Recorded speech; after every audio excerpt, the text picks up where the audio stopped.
Good afternoon and welcome to a webinar from Linköping University. I'm going to wait just a few minutes just to see if we have any participants dropping in. And I'm also going to see, can you guys see me when I'm talking? Or have you all got Helena kind of spotlighted on the screen? No, you can see. Basically, we've got a few participants. Welcome everybody. And if anybody accidentally joined us before, I apologize. We weren't ready. The webinar went live a bit too soon. So sorry if we kicked you out. I've just got a few housekeeping things before we get going. This, as I said, is a webinar in adult learning and global change. And we're going to learn a bit more about that in a bit. But I'd like you to put your questions in the Q&A section. That's really important. The chat you can use to talk to each other, say hello. But the Q&A is where we are going to look when we answer your questions later on. The webinar is also being recorded, so it'll be available on our website later on. Usually we only put up this first half when we talk, and then your questions section is only for the benefit of those joining us live. Without further ado, I'd like you, my guests, to introduce themselves. Helena, would you like to start? Yes, my name is Helena Colliander, and I work as an associate professor at Linköping University at a division of education and adult learning. And part of my job, I'm doing research on adult learning. I'm teaching in courses and teach a program relating to adult learning. But I also work as a director of the Linköping part of this intercontinental master program of adult learning and global change, and also as a teacher in some of the courses there. So that's why I'm here. That's why you're here. Yeah. Brilliant. And Themis? Hi, my name is Themis Suri. I'm coming from Greece, but I live in Germany. I have a background in linguistics and literature. I studied back in my home country, and I worked as a languages teacher in adult learning. And at a certain point, I decided to go into a master's program in adult learning, which I finished last year. And this is why I'm here. Perhaps with my experience, I can help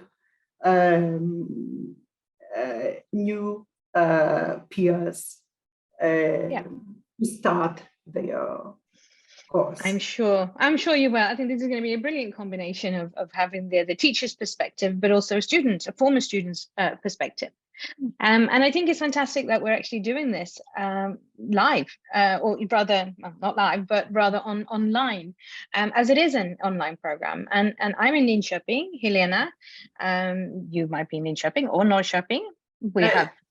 Yeah, actually Stockholm right now, but I work in Stockholm. So. Yeah. So you're in Stockholm. I'm in Linköping. Helena's in Stockholm, and Themis, you're in Germany. So, you know, it proves that it works absolutely fine to connect like this via Zoom. But let's start talking a bit more about the program. I think I'd like to start with you, Helena. If you can just explain why do we as a university, why do we offer this program? Why do we think it's important? Yes, this is quite interesting program actually, because it's a complete collaboration between 3 different universities in 3 different continents, which is quite unusual, I've heard. It started 2001 when there was a Sweden, Australian, a Canadian, and a South African, which came together in a research conference or something. And then they started to discuss, is it possible for us to do a mutual education where we could teach both adult learning and also global change. And the reason was that they were, international universities internationally, they often compete with each other. They want to have the best ranking, they want to have more students than the others and so on. So what these people, the founders of this program, what they did, they wanted to have another approach towards globalization of cooperation and learning from each other instead of competing. So it's quite sympathetic, that idea. And we still have that approach very much, because the overall goal of the program, it is to support people working with adult learning in different forms, not just education, but in other forms as well. And to develop a greater understanding of adult learning in relation to global sense, and to be able to develop one's professional practice. And one important goal in this is also to get networking, to meet with other people in other contexts and learn globally from other people. So it's both in the content and also in the approach, the methods in the program, is this idea that we need to cooperate for a better word. Okay, well, that sounds really good. So you got the global part and actually achieving change through cooperation rather than through competition. Themis, what interested you about this program? I mean, how did you find out about it, and why did you decide to apply? I researched online, and I found this program, it looked very interesting because first of all, it was very flexible and 100% remote. So I didn't have to leave work and family life. And I was very impressed also by the second part, the global change part, because all the combination, let's say, because I thought it would be very, very international, and it was indeed. And to see how globalization issues or technology issues implicate with learning. And this was a very eye-opening experience.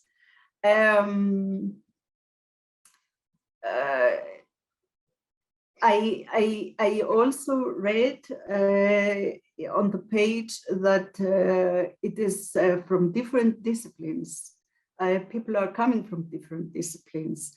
And so I thought it would be very interesting to hear how others reflect on adult learning. I mean, not only from languages sector, but different sectors, and if it would be formal education or not. Yeah, so you get a real disappointed at all. So it was a real mix in the sense, in the not just the global sense of nationalities, but also in backgrounds and the experience that the students bring to the table. Exactly. So what Helena, what's the kind of, you have adult learning and global change. I mean, I think adult learning is possibly, adults continue learning throughout life, but where do you put that in the context of global change within the program? It's in some different ways. I would say one course, for example, is called global local learning, where you really combine this, and that specific course that looks explicitly on globalization theories, but also when it comes to the other courses, because we have this mix of people from all over the globe. It will be when you use and you look at your own local context, you will compare it, you will see differences, similarities with other contexts, because you work in the same small group, or you are in the same tutor forum discussing the same things. So sometimes it's explicit and sometimes it's less so. But for change, I think in all education are working somehow for change in people's life, and also change in the society life. So it's very easy to use this different local context and also compare them. I don't know if you agree or have maybe a example, Themis, of how you have done as a student. One point interesting for me was that if one had asked me before, I would have said that I have a very open mind. But then I realized through readings and discussions how westernized my thoughts were. when talking about other things that were not in my experience.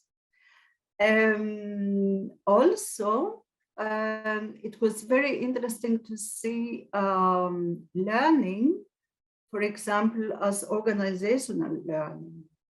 So you study adult learning from the perspective of the participants, of the learner, but also from the point of the organizations that need to have their employees let's say to meet with the challenges. Okay, so not just an individual perspective, but an organizational perspective in kind of this continued kind of learning throughout life, but with the global changes. Yes. Okay, and I think this is really interesting. And Helena talked about a course, but you also have a slide to share, Helena. I'd like to have a look at all the courses within the program. Yeah, I will show just this, how they are. The program is organized here. I hope you can see. Yep. Here, yes, there are 7 courses in the program, and all courses except the last one, the researching adult learning course, all students are studying it, because I didn't say before, but actually students apply for Linköping University, but at the same time, students can apply for the same program to the South African university we collaborate with, or with the Canadian university we cooperate with. So even if we all have our own students, all students will be mixed together in the courses. And Linköping University are responsible for some courses, and the University of Western Cape in South Africa will be responsible for some courses, and University of British Columbia in Canada will be responsible for some courses. So it's really a unique mix that you will go together with people who have applied and been granted to study in 2 other universities in the world. So sorry to interrupt. So these eight courses that you can see here, do you choose 4? So there's 1 each semester, or do you actually study all these 8 courses? You study all these 8. It's actually 7 courses, because 1 course is first half first, and it's mixed. It's divided into 2. But if we see here, the first semester here, then all students, regardless of what university you have applied to and are enrolled in, you study the same course. And you will begin with locating oneself in global local learning. It's a first part of this course. It's quite short course, 4.5 credits. And in this course, you will you will learn about what it's about, setting the mind, what learning is, and what learning is in this program, quite a lot. So for example, the courses are focused on now we'll see here, targeting and learning, and to see what's your learning in this program. What do you want to learn? And you create your own learning plan. So it's a way for you, like a map, or navigating into the program with starting with yourself, who you are, locating yourself in your local context and your learning situation. So for example, if you're thinking of the kind of organizational perspective, you could put yourself in the context of your own organization and then kind of map your learning that way. A bit like that. You will go on in another course more deeply into your own local context later on.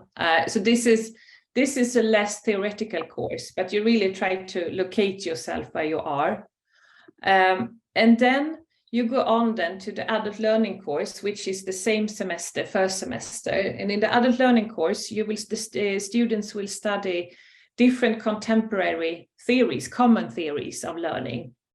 I think it used to be variation theory in learning. It used to be situated learning, and I think also Themis, you know what it was a few years ago, transformative learning. So contemporary common theories in adult learning. And also to see different contexts, that learning is not just occurring in school or education. As Themis said before, it occurs in workplaces, in organizations, in different parts of life, really. So it's setting the scene. And then in the second semester, then it's the third course for everyone. Then it's about work and learning. And then it's quite a lot about the relationship between economy and workplace and adult learning, and also some organization theories and economics and so on to make sense.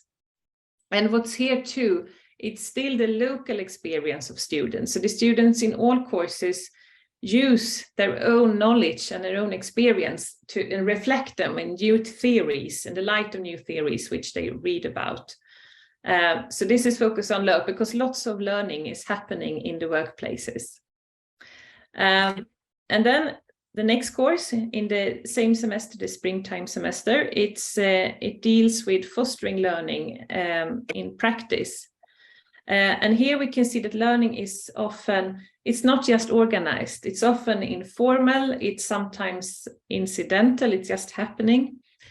And students then will explore their own practice and make learning explicit to see, okay, to take this formal learning theories on the one hand, but also reflect on what's happening in practice in my life. And also to how can I plan, how can I support the learning for me and other people around. Coming to the third semester, it's the course that I spoke about a while ago, which specifically targeting globalization theories, and which try to understand how global impacts social, economical, cultural, and environmental arenas, how they impact also local context, practices and also policies. So even if you are in a particular setting in a particular country or arena, it will still, you're not isolated, it will be connected to what's going on more globally and affecting people's opportunities and learning outcomes and so on. And then moving on, in the third semester, there is a course in understanding research. And then, of course, it's understanding research when it comes to the field of adult learning. And it means that this course has two goals. One, that you should, or more goals, but the main thing is that you should develop the capacity to review the research in adult learning that other people have done, to critically review and to understand the logic in research, and also to develop a research proposal to be better to oneself to be able to conduct research in adult learning. Because in the very last course, the Linköping University students, they will write their own thesis, master thesis. So what you do in the understanding research course, it will be a preparation for you to do this master thesis. But before you finish the program, you will also have this Unite course with all students, also the one in the Canadian and the South African University, to try to knit the things together. So then you end with the first course was about locating yourself in global learning in the program. And then you end with looking back towards your learning in the program and saying, okay, what have I learned? What do I bring with me? And then reflecting on your own process. So those are the 7 courses in the program, very, very briefly then. And so there basically is 2 courses per university, really. Apart from the last one, which is apart from the last one. Everyone. Yeah. And before you take this down, I'd just like to ask Themis, were these courses that you also had in your program, or has it changed? Yes. I don't know if there have been changes in the content, but yes, these are the courses I had as well. Did you have any favorites? Were some of them, you know, especially interesting? I really like this global local learning because the theories were very challenging, and because it made me reflect a lot on this globalization issues. And I must say that it was a special moment when I was exactly in this course. It was the start of the pandemic. So it was a global phenomenon from which we had to learn on all levels. Even this webinar now is in some aspects a result of this pandemic. It's completely normal. Exactly. It's completely normal these days for us to sit here and talk to each other and kind of offer this kind of service online. So you're right. I also liked a lot the Understanding Research course because I felt strong enough to write my own thesis, but also at the end, or still, I feel strong enough to read into research from others. So to read fast, to understand what they are heading to, what they are up to, or how a research is formed. And I felt this helped me also develop a lot my critical abilities in reading research. Mm-hmm. That's good. The fact that the courses were offered by different universities, was there a different kind of culture in the way that they were kind of presented or taught? Did you notice a difference, that there were, you know, different kind of universities behind the course?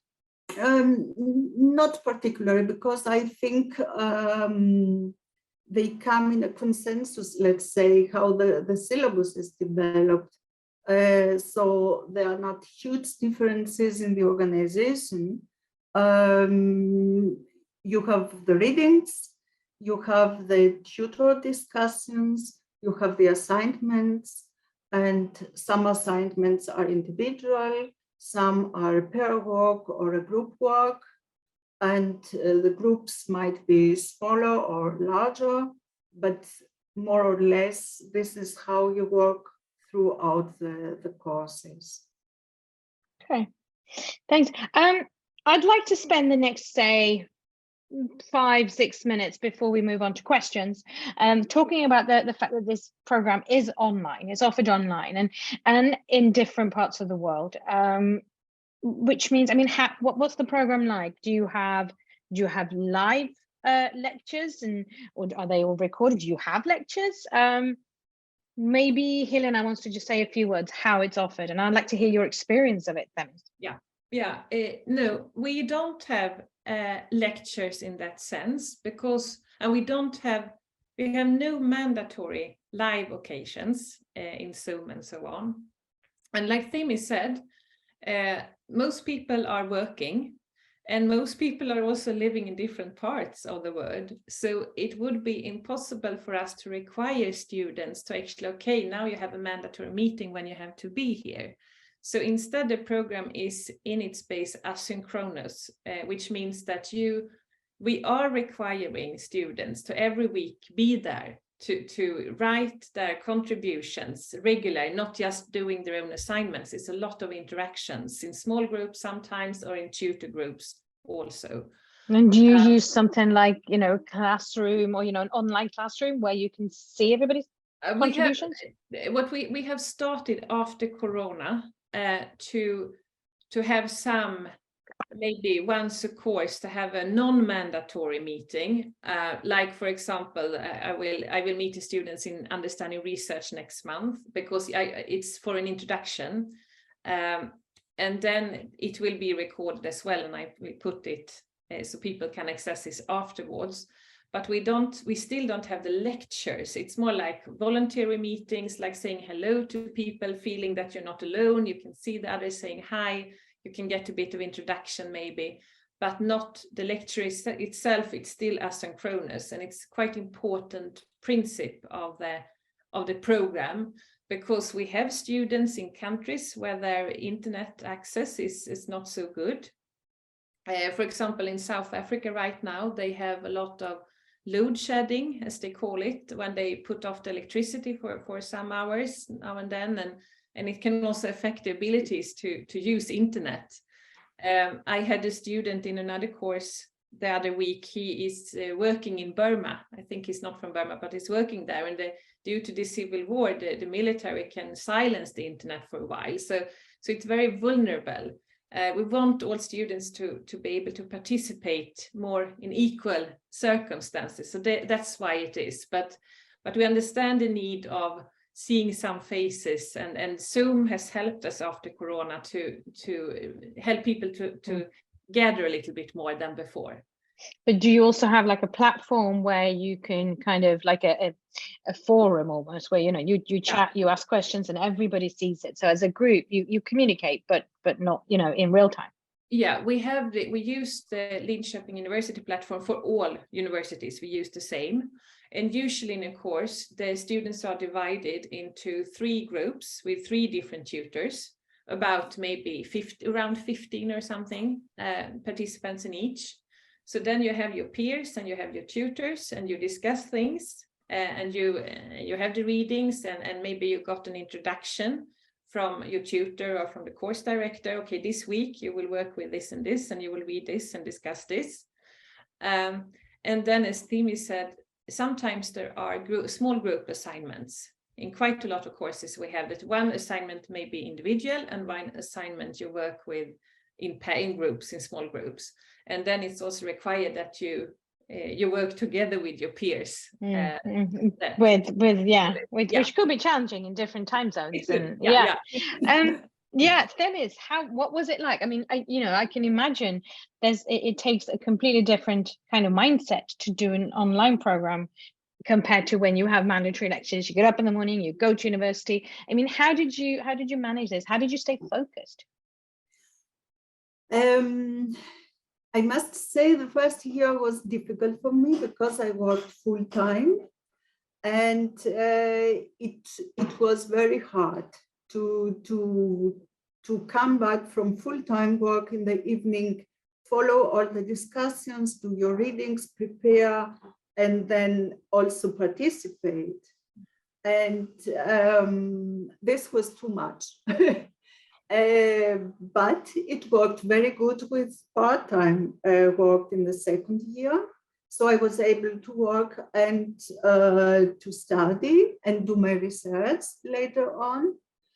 And I think you need to implement a structure somehow. So you must read at the beginning of the week what are the tutors, let's say, instructions, what we focus on, what are the readings, and then the most you participate in the discussions, the more you benefit from the program.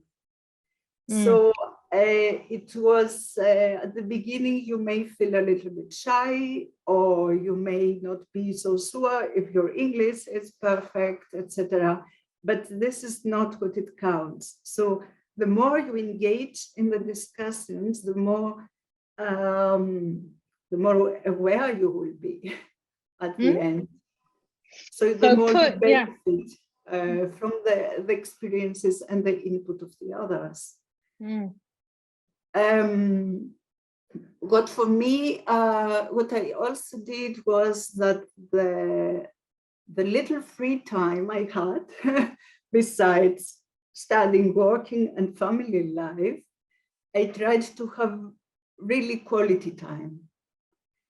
So you feel refreshed the next day, because if you don't have any quality time, individual time, then it is always too much. You don't also have, you have a learning partner, but with whom you communicate. You may express your thoughts, your doubts, and also the bad moments when you think, oh, I will never manage it. And this is also very helpful. So a learning partner, every student has a learning partner from any university really, but someone who you can kind of, you buddy up for the duration of the program. Yes. So you just choose someone to address, and then say, hey, do you think you could be my learning partner? And then yes, and then you benefit from this, let's say, contact. Okay. What also helped me to stay focused was to take the time to reflect on my learning. So to say, okay, hey, this is something new, this is something you didn't know. So reflect on the learning during the process, because at the beginning you don't understand how much input you have, and then it accumulates somehow, and it is much. Yeah. So kind of reflect, stay focused, and be as engaged as possible, and definitely rely on your buddy, your learning partner. Yes. It sounds like a plan. I'm going to open up for some questions. We're going to hear a lot more from you guys, but let's I have one question already. Historically speaking, do the majority of the students, do they come from the public or the private sector? Helena, that's probably a question for you. It's a good question. I've been working as a program director only for 2 years, so then I've seen the background of the students. I've been the teacher longer in the program, but then I in understanding research, so then I really haven't seen where they came from.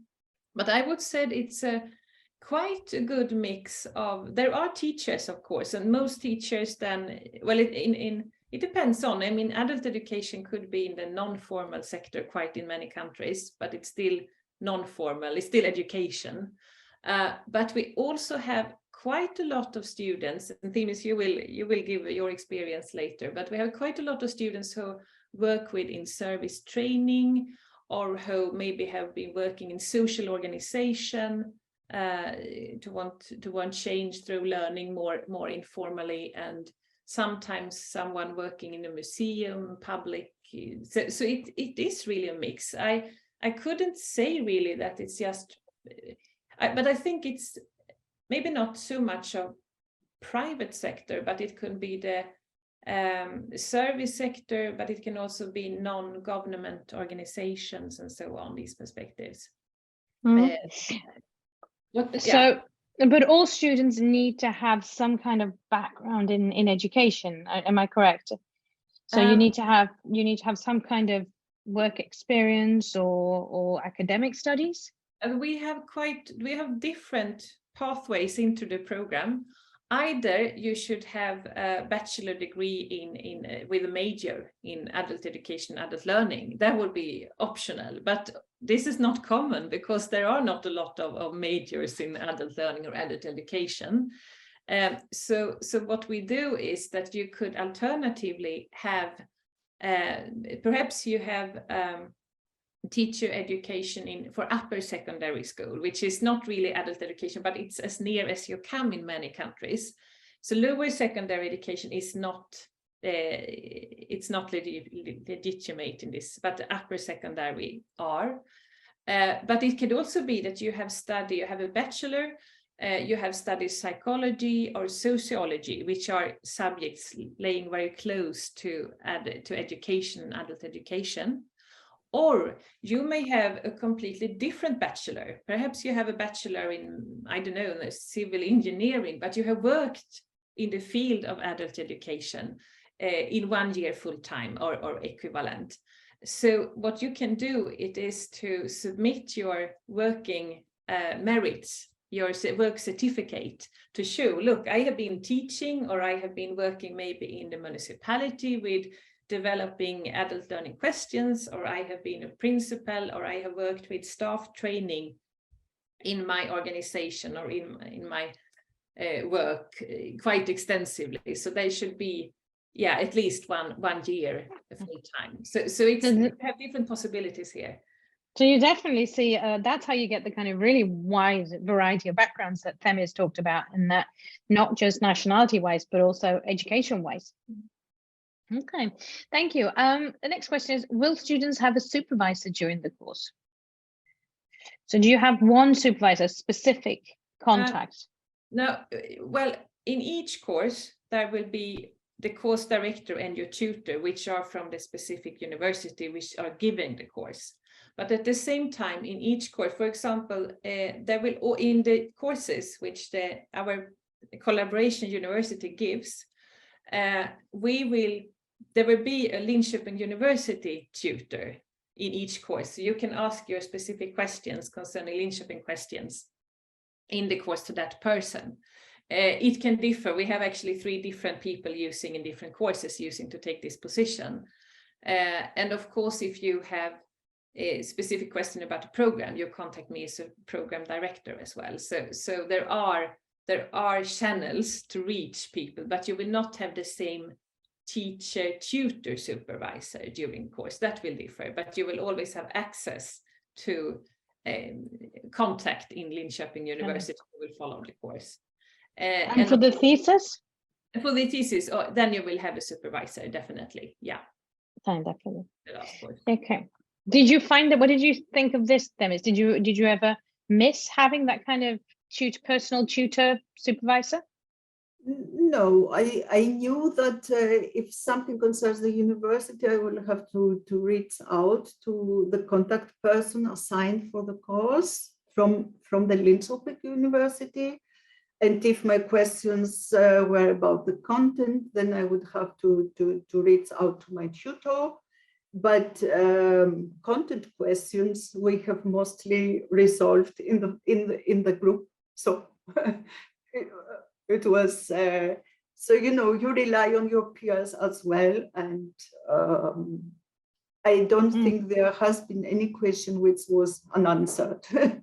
No, and I think this is I think when I did my undergraduate, everybody had a personal tutor, but I think then you come from your secondary education, you're new to the whole kind of system really. So I think it's worth bearing in mind that this is a master's program, and I think most students, what is the average? I mean, is there an average age? Are they kind of slightly older, or are they all not school leavers, but recent bachelor graduates? Helena?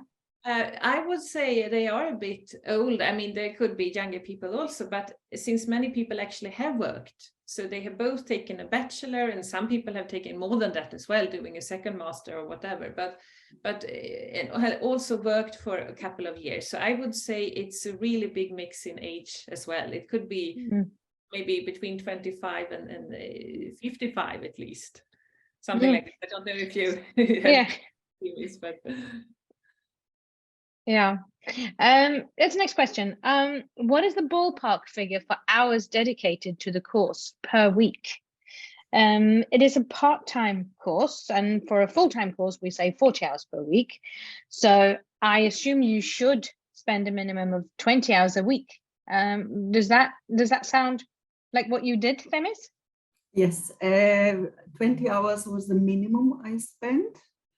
It sometimes went up to 30 or 32 hours, but it is also, of course, a question of what you expect from your own learning, because you can go through the program with 22 hours, but you may also decide to do some extra readings and participate more, etc. And then, of course, you have to dedicate more hours.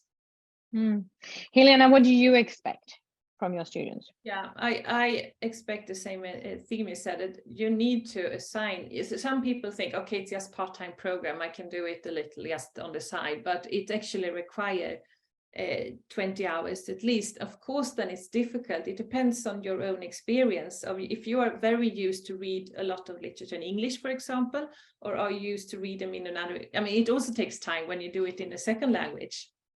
And how used are you to writing academic essays and papers and so on? So of course it differs depending on your experiences, but it takes time, and we can see sometimes when students work full time and they have maybe families and small children, and they also have this program, it's quite a challenge. So it's up to the student, of course, how to organize the life and the time. And we don't say you can't be in the program because you have a family and you work full time, but it's good to prepare for it's taking its time. So if you can make sure that you have this time, because I think the learning, you will have a better learning experience with less stress and with more outcomes, actually, if you have this time for reflection, as Therese was talking about. Thank you. Next question is, in which jobs or ways do people generally apply their knowledge after the masters? Maybe Helena wants to continue on that. I mean, in what's the kind of outcome at the end? Where do people end up? I would say that a lot of people actually apply it in the job they already are in. So it depends on, if you take an ordinary master, you can of course go from a bachelor and you go to a master and then you go out and work. But in this program, a lot of people are already involved in work. And one aim of the program is that you actually should develop your professional practice. So some people take it back to their own organizations or teaching or whatever. But of course, then if you want to continue, I would say, and to apply it, I would say that you can do it, for example, when you municipality questions, I mean, or organizing policy, organizing learning. You can also take it to teaching. It's not a didactical program. You don't read that much on how will I do the best teaching, but definitely people refer to teaching questions. And when we see the different topics in the thesis in the end of the program, I mean, a lot of people write about teaching and learning in school context for adults, but some people write about policy of learning, organizational development, professional learning, and so on. So it's a mix even here. And of course, since you also write a thesis, you can use it for PhD studies later on as well. Okay, that kind of follows on to the next question is, which should be feminist, but what is the biggest skill that you will be able to market for yourself from this course? Excuse me, I didn't hear the question. What's the biggest skill that you will be able to kind of market yourself from this course? So what kind of is the biggest skill that you say have changed from within you or for you after doing this course? First of all, I have been able to reflect more on my own learning, and then I have been able to reflect more on the experiences as a learning facilitator. So appreciate learning. Also different moments of learning. Before I joined the program, I was more focused on formal learning because I had worked in formal learning. Later on, this focus shift to informal learning. So I can see now working in an organization, for example, the work done with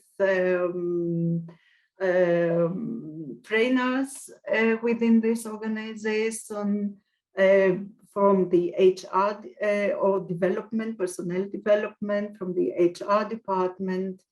I also see in the informal learning, for example, from the point of view of community facilitators.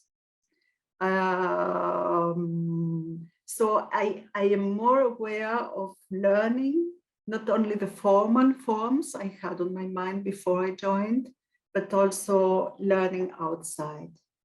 Okay. Those specific moments. Yeah. And this is something I experienced also with the people who participated in my thesis.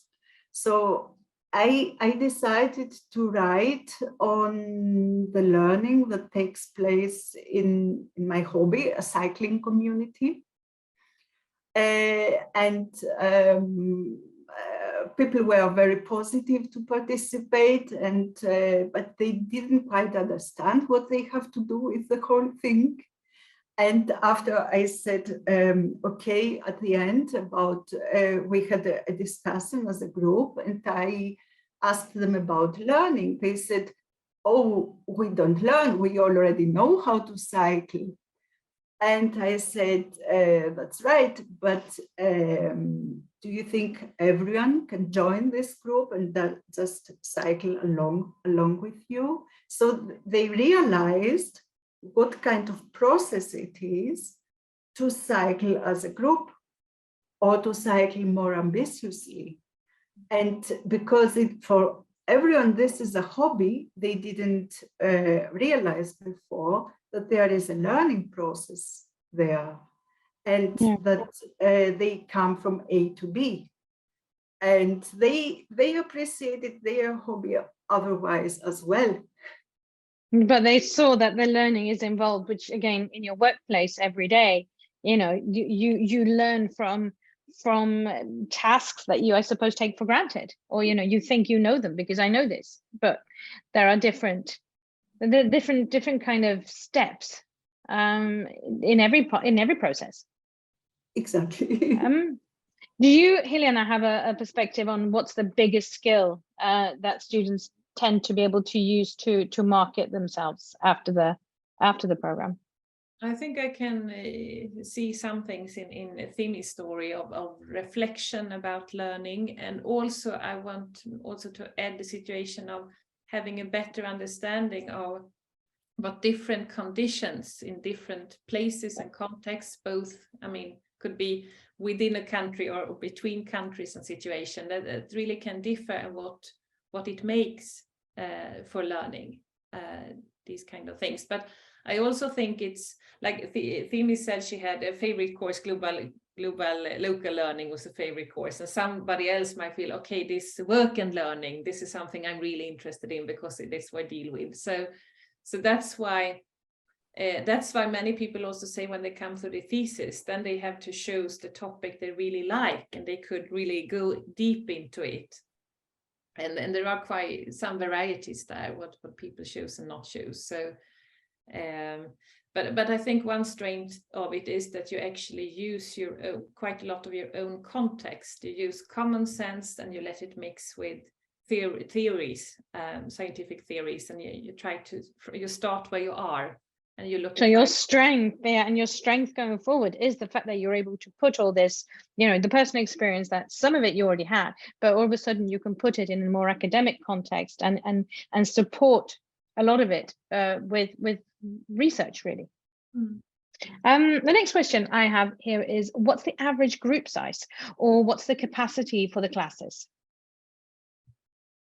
We have in Linköping, we have 25 seats each year, and then we usually take 35 students, except 35 students, because in like this asynchronous digital programs, usually the first month some students drop out because of life circumstances and other things.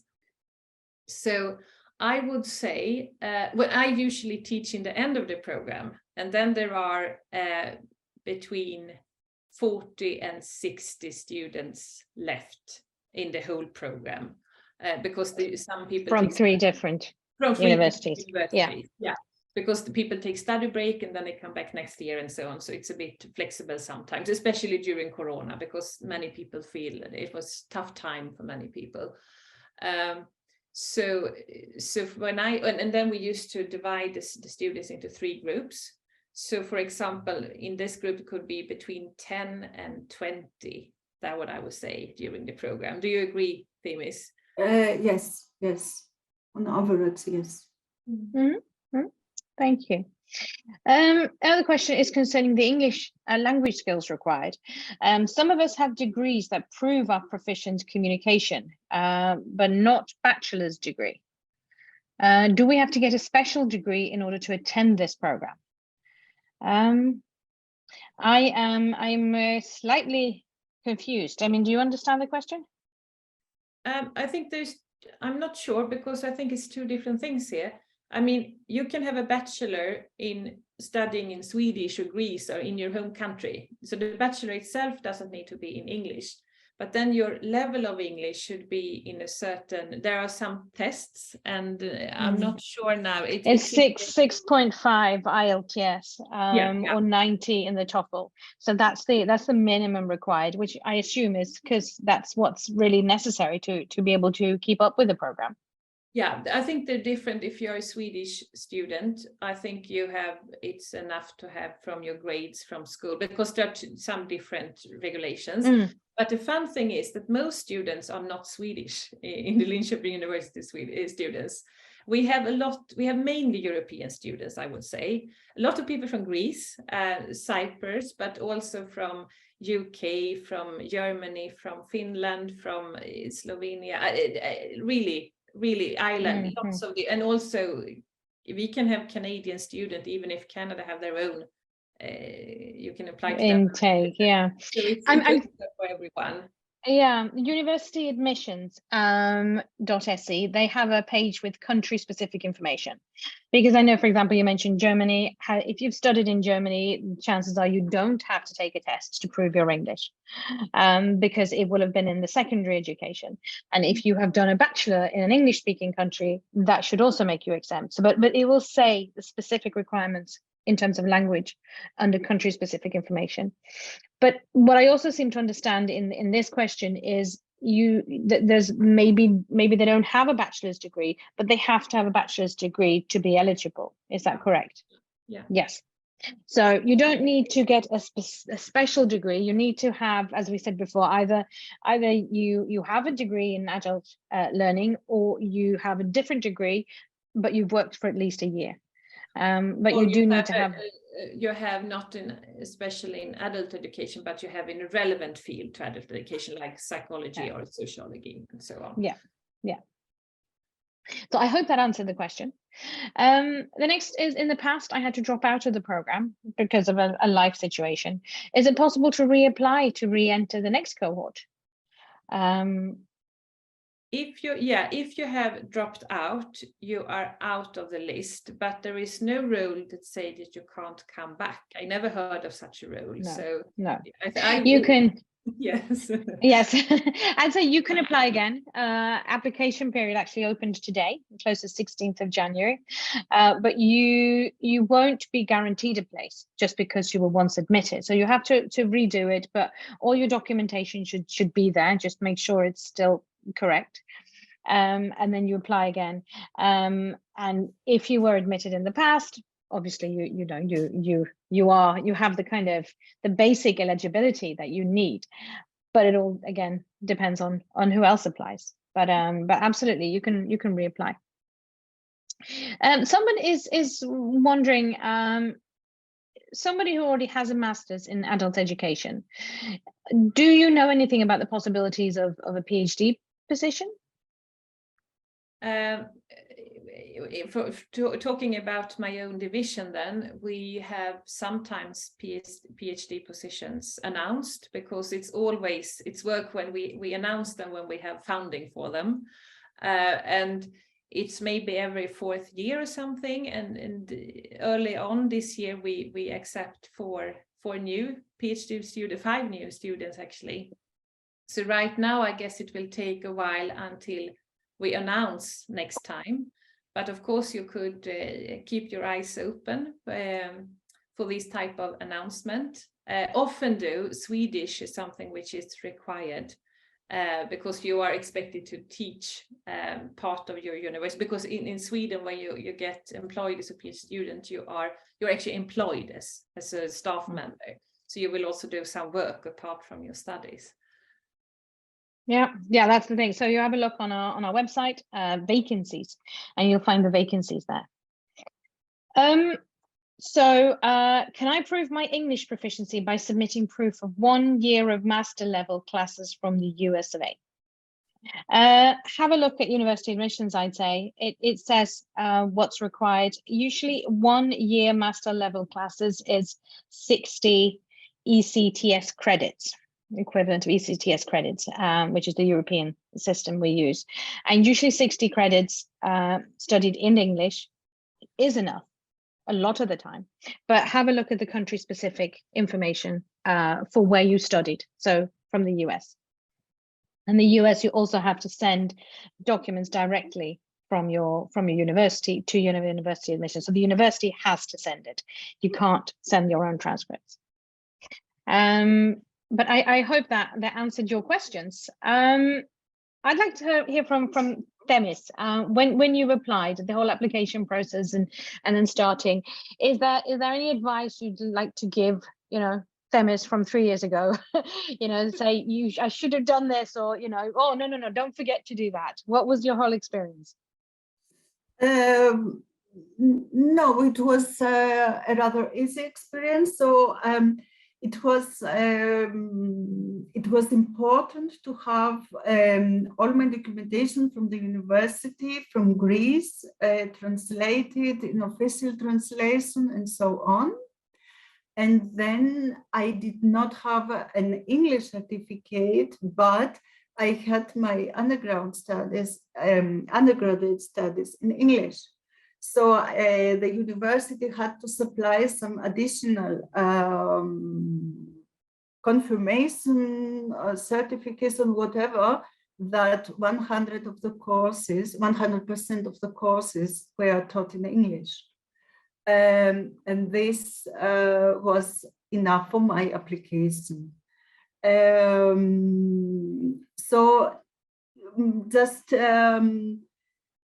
remember that this process with having all the documentation from your home country might take a little bit time, depends on the country. So don't push it to the last moment, because you might then not manage the deadline. Yeah, this would be my experience, that it took a little bit time until I had everything organized from Greece while being in Germany. Yeah, and I can see that, and that's the same thing with people who have to do the English test. You can't take one. There aren't that many kind of test slots. You don't have one available every week. So if you do want to apply, you need to have everything in order. And the way the system, you actually have until 1st of February to submit all these documents. So 16th of January, you need to apply through university admissions, and you can. Previously, it was 4 different programs you could apply to. Now I think it's 5. But it's really important that you rank them, because the one you're admitted to first is the one you get, and the others will be deleted.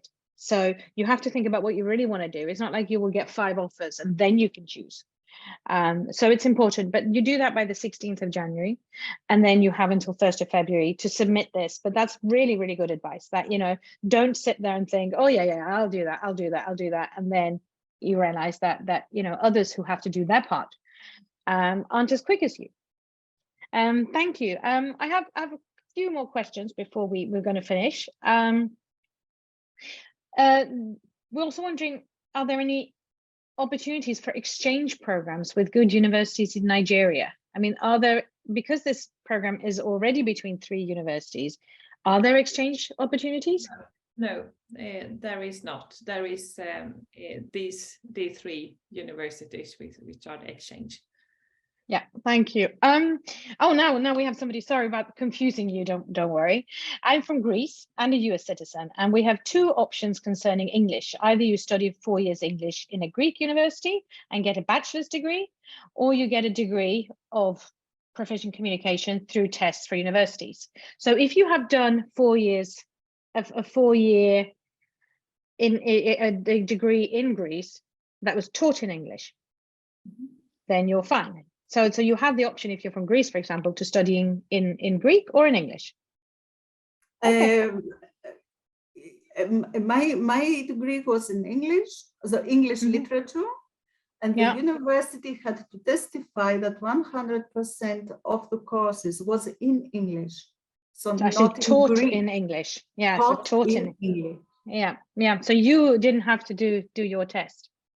Well, that's good. So again, have a look at university admissions, the country specific. So do I as a Swedish citizen need IELTS 6.5 if I did my bachelor degree outside of Europe?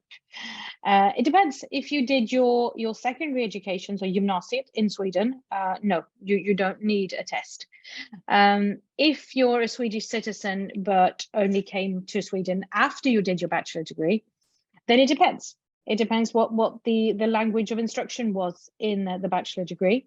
It depends where you did your secondary education. So again, it's not that easy to just say yes or no. So have a look again, country specific information on university admissions. Last two questions before we leave you. When will selection take place of those who get accepted to start the course this semester, or maybe next autumn? And how is the selection made? And what can I do to increase my chances? You managed to get 3 questions in one there.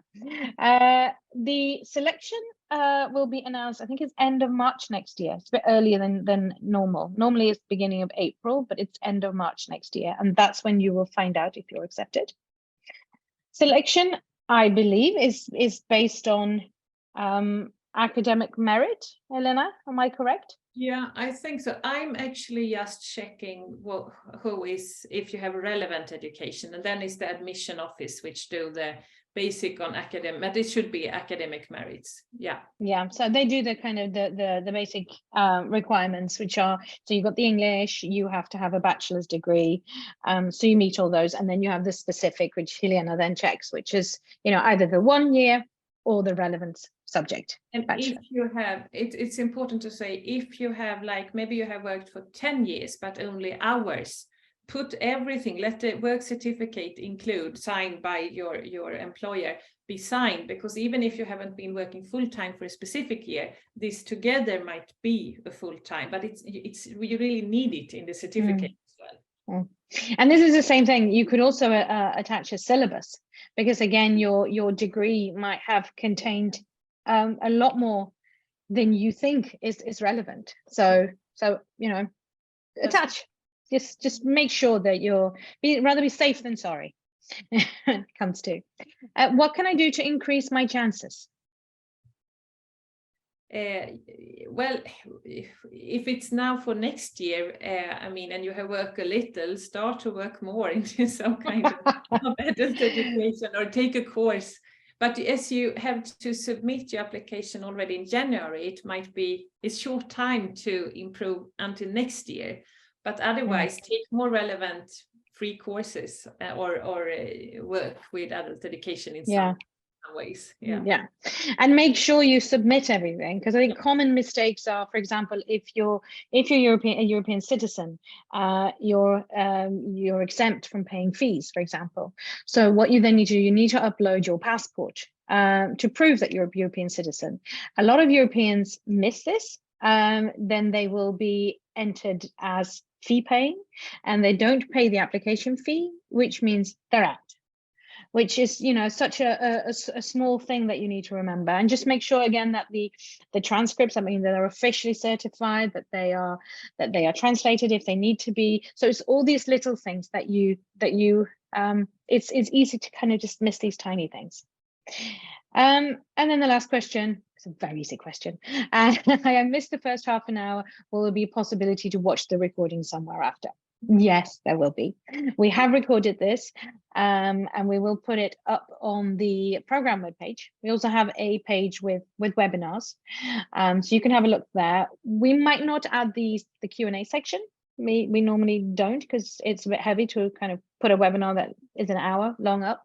But if you do have questions, that the best way of getting an answer is really to click on our contact us form. Put your question in there, and it'll go through the system and gets filtered through to the right person immediately, really within the next day or two. Have a look. If you want to learn more about the university, we have a student blog. They're all actually on campus, but they still might give you an idea of this kind of group work focus that is very common in Sweden, which we haven't really touched upon. But I think this is something that a lot of people find different about it, that you do a lot of things as a team, or in pairs. So have a look at that. There's also an Instagram account, which is students, and you can ask questions there. But again, we don't have any from this program. They're here on campus, but it still might give you an idea of what it's like to be a student at Linköping University. I think that's really it from me. Helena, Themis, would you like to say any final words? No, just that you are very welcome to apply. And we like a really nice, good mix of people. So great. And Themis? For me, it was a wonderful experience to finish the program. And of course, a very nice opportunity to see Helena again today. Yeah, no, I really appreciate it. This has been really useful for me as well. I've learned a lot. So this thing about, you know, the continued learning, it actually applies to me too through my job, through these webinars. So, you know, I've learned a lot. Thank you so much for your time, and to all those who have joined us. Have a really nice rest of the day wherever in the world you are. Thank you. Thank you.